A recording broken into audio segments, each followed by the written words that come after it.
Welcome to Ask Psych Sessions with Marianne Lloyd, where we ask some of the best teachers we know questions from you, our audience. This is a two-part series featuring interviews aimed at amplifying the conversation around equity, diversity, and inclusion in the classroom and in higher education. It is meant to be practical, to help everyday teachers like us identify and engage in steps toward inclusive pedagogical practices and systemic changes. No matter where you are in your understanding of equity, diversity, and inclusion, we think you will find these conversations helpful and enlightening. And now, please enjoy EDI Ask Psych Sessions with Marianne Lloyd. So thanks for joining us today. I am speaking with Susy Gallor from the University of Massachusetts, Boston. Thanks for joining us, Susy. Thanks for having me. So to get us started, can you just tell our listeners a little bit about your role, what courses you're teaching, how big they are, maybe anything that's relevant about the characteristics of the students? Is it a commuter campus, residential? I'll admit to not knowing as much as others might about the UMass system. No problem. Thank you again for having me. My name is Susy Gallor, and I am a senior lecturer at UMass Boston.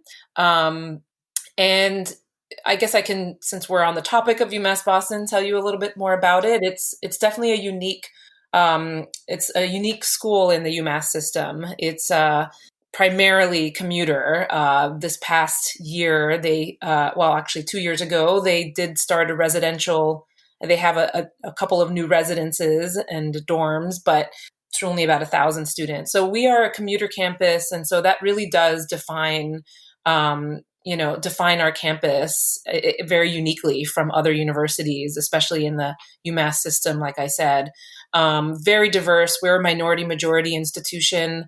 We're very close to having the sort of stats to be a Hispanic serving institution. So a lot of diversity, a lot of non-traditional students who have families, students who work full-time, students who are coming back for a second degree. We have a lot of international students, immigrants, refugees seeking asylum. So it's a wonderful community to be part of, and it's complicated. And that's really informed my teaching and how I teach, especially at the undergraduate level. So that's a little bit about UMass Boston. I am a counseling psychologist by training, and I was primarily a clinician working mainly in college mental health and college counseling for many, many years until I started working at UMass Boston 6 years ago. And I have always had a very strong passion for social justice and multicultural training, teaching and education. So it's been part of my clinical work and certainly part of my my teaching since I started my career. So what that looked like as a clinician was the kinds of populations I worked with, the ways that I worked, the training that I did with graduate students and interns and fellows. I developed and taught a social justice counseling seminar where it was a year-long seminar where we talked about what it meant to do multiculturally competent and social justice competent counseling. And now in teaching, I have taught, in addition to some standard psych courses like personality theories, I've taught race, culture, and relationships. I've taught principles of psychotherapy. I am going to teach a special topics course in the fall called Social Justice and Psychology. So I'm working on developing that. And finally, I am the diversity director for Psi Chi, which is International Psychology Honors Society. And I've been in this role for about 3 years now. And so I help the society. We have chapters all over the country and the world, in different institutions and colleges and universities. And I help with my committee, the Diversity Advisory Committee, ensure that there's representation in the membership, but also in the leadership of the society, as well as helping to promote programming and initiatives and resources that address issues of diversity and multiculturalism in psychology undergraduate education. That is a lot. And I think, so let me just ask a question. So if people are Psi Chi faculty advisors, they could reach out to you if, they sort of hear this podcast and are like, oh, wow, like not only could I be changing my courses, but I could be having our honor society do some things. They could reach out to you and you would, I don't know, like have tips, give them suggestions for programming. Yeah, maybe can you spend a little minute about what Psi Chi can do? Yeah, I love that we're talking about Psi Chi, because we're always trying to make sure that not only undergraduate psychology majors know about Psi Chi and if their university has a chapter, but if their university does have a chapter, then there's going to be a faculty advisor, and faculty advisors are encouraged to use Psi Chi's resources. I'm one of them. I would point them in in different directions depending on what they want to do, what kind of programming and supports they're trying to offer their students, their chapter members, how to increase the diversity of their chapters. I mean, that's a huge that's really important to me and to our committee and to the society as a whole, to sort of make psychology more accessible, more inclusive. And I think that's, we have a lot of work to do, as many other institutions and systems, and our society is no different. And so that's an ongoing conversation. And not only would I love to help people think that through, but I would love input and ideas as well, because I think psychology does have a lot of work to do in sort of being more inclusive and accessible to lots of different populations and communities in a way that it hasn't always been historically. Yeah, so let's maybe pick up on that a little bit, because I think that if the field itself hasn't been terribly inclusive, then that can easily mean that your classroom also doesn't have that. So can you maybe kind of talk about like what it means to take this social justice lens to the point of having a course? But I'm just going to guess that, that also affects the other courses you taught, like personality theory and I think it was race culture and a third word that I've lost from my working memory.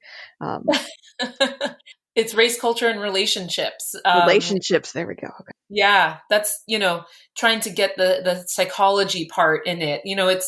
I sometimes have joked in my career that I am secretly a sociologist at heart. But I stopped making that joke a few years ago when I realized how integrated social justice and multiculturalism, and I can talk about the difference between those two, how integrated those are in psychology. And it's not that, I'm taking more of a sociological viewpoint or perspective when I talk about, systemic issues and structural inequality and, things that are sort of outside of the person.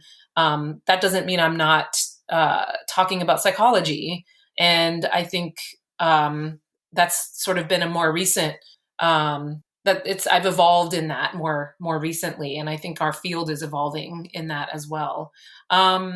So in the classroom, I think it's true that a lot of folks might find themselves teaching any psychology course and realize that their classrooms aren't, very diverse, or, I think it depends on what part of the country you're in and kind of what university you teach at. So that can really vary.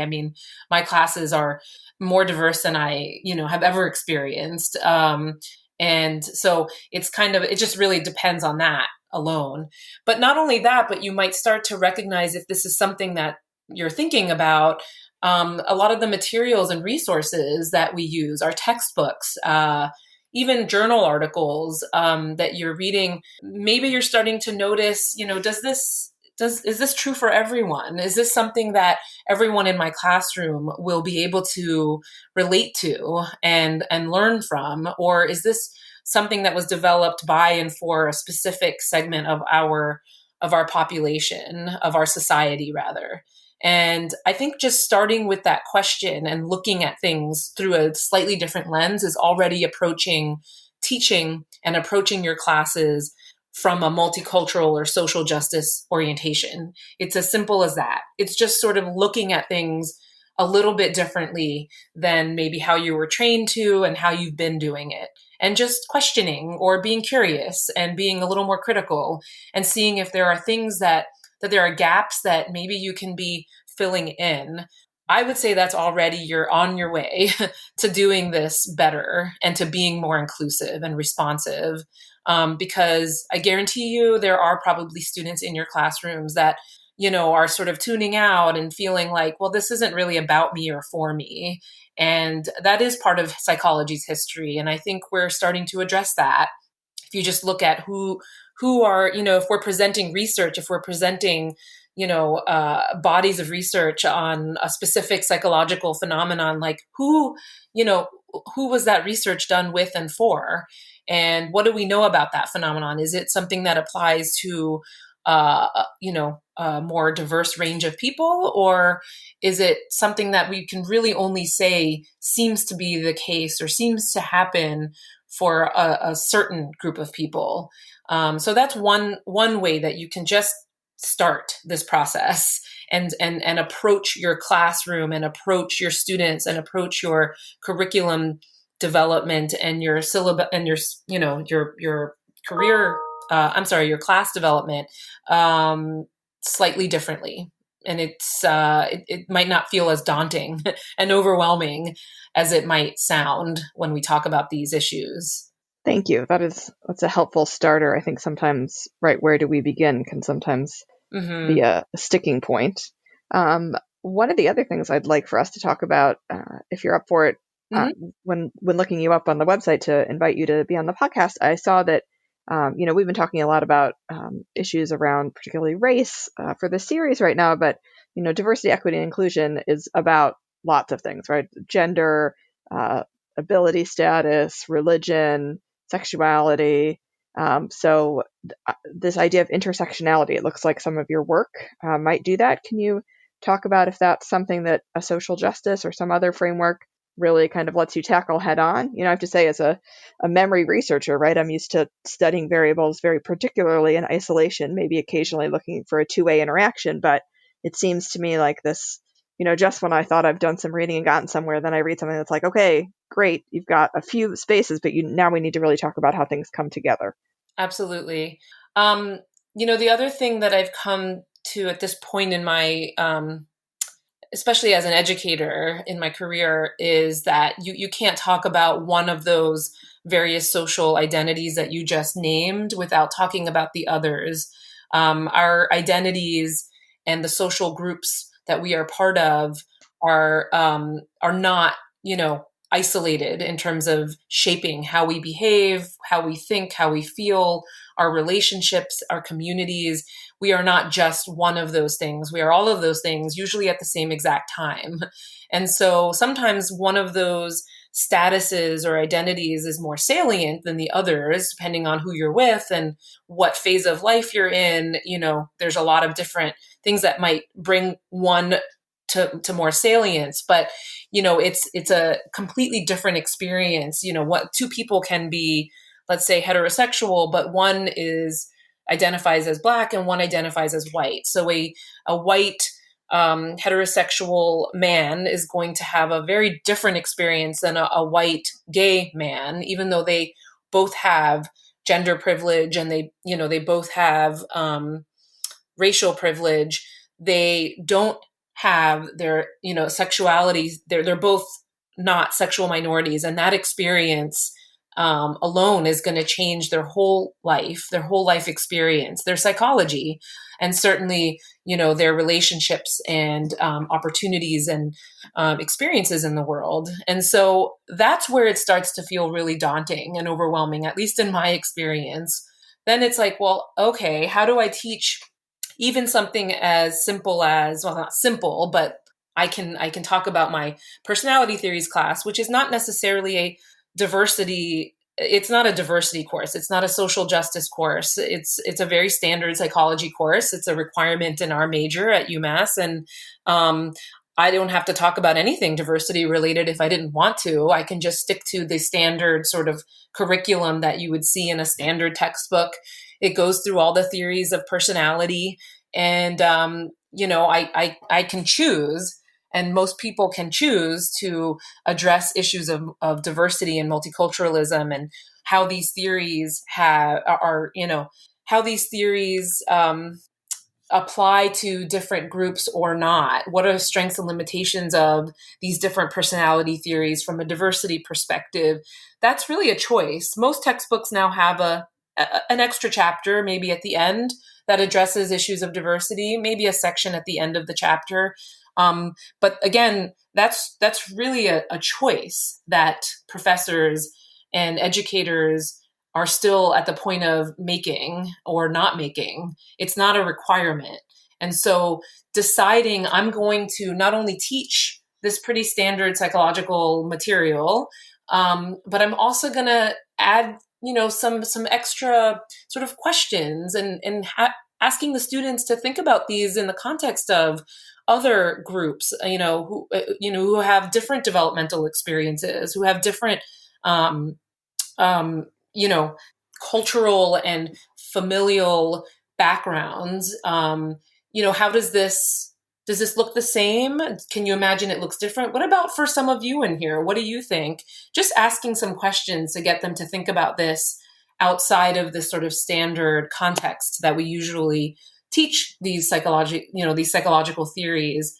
I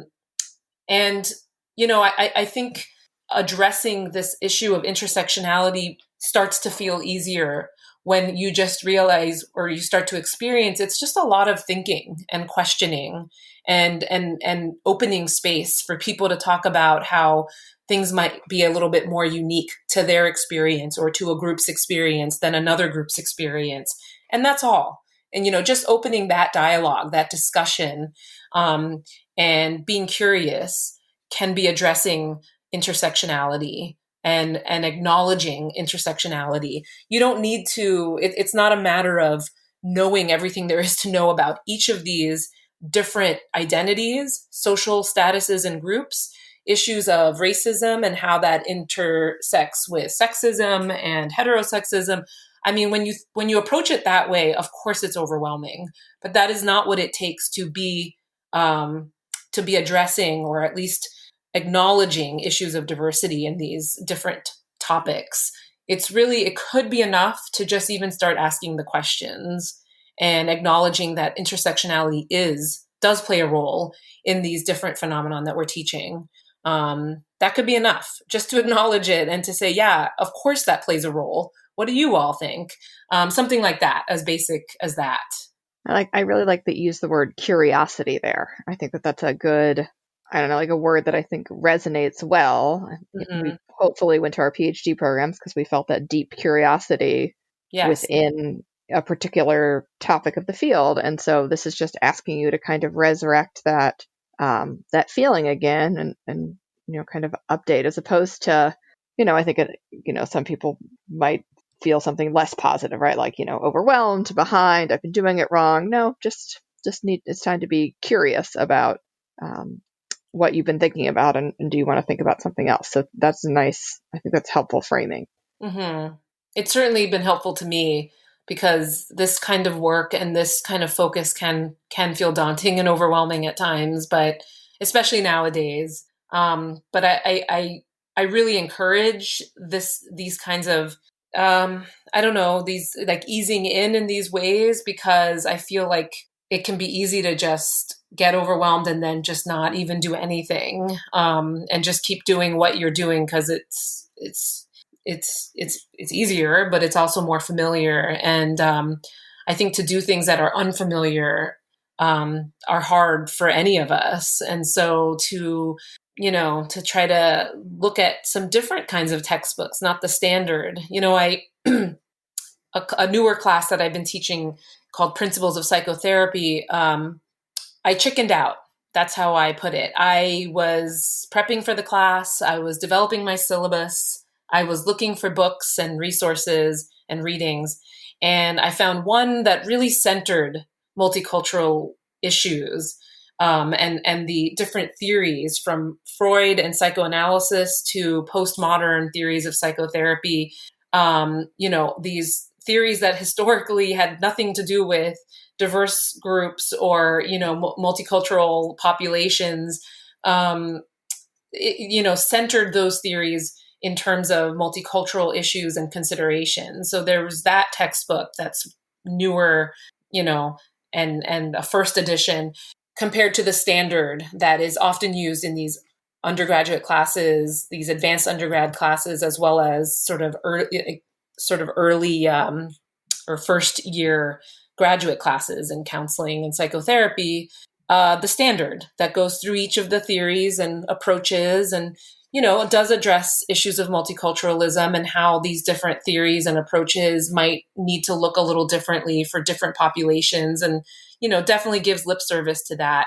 But that's not the center. And I chickened out. I could have gone with the first one, but I went with the standard, and I still go with the standard, because it's scary to teach using a text and a framework that is not common and that most professors who teach this kind of class don't use.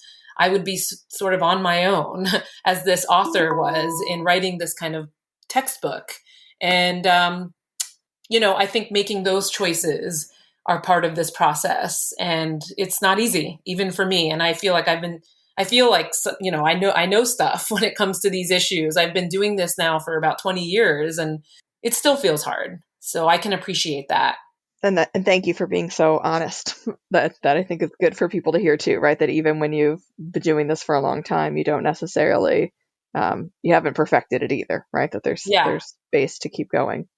Well, thank you so much for your time, Susy. Unless there's one last thing you want to make sure that our listeners know, we can go ahead and wrap it up. I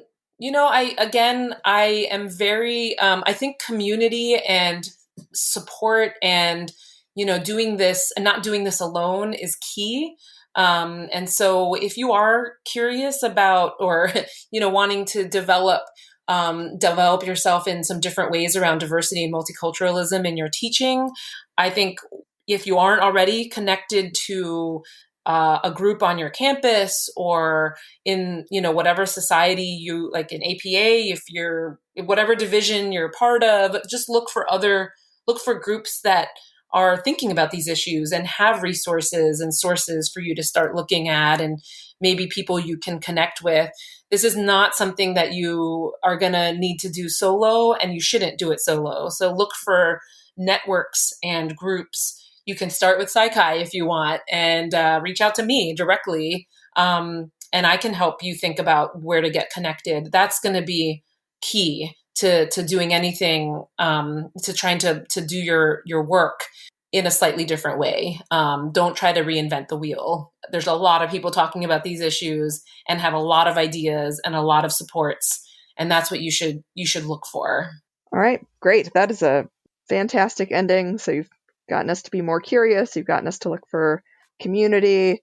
And, I think in some ways, even given permission to proceed, I like to have 3 things, right? Like with a little caution, right? You don't have to go totally buck wild. So, All right, I'm going to go work on my curiously cautious community to make my classes more inclusive.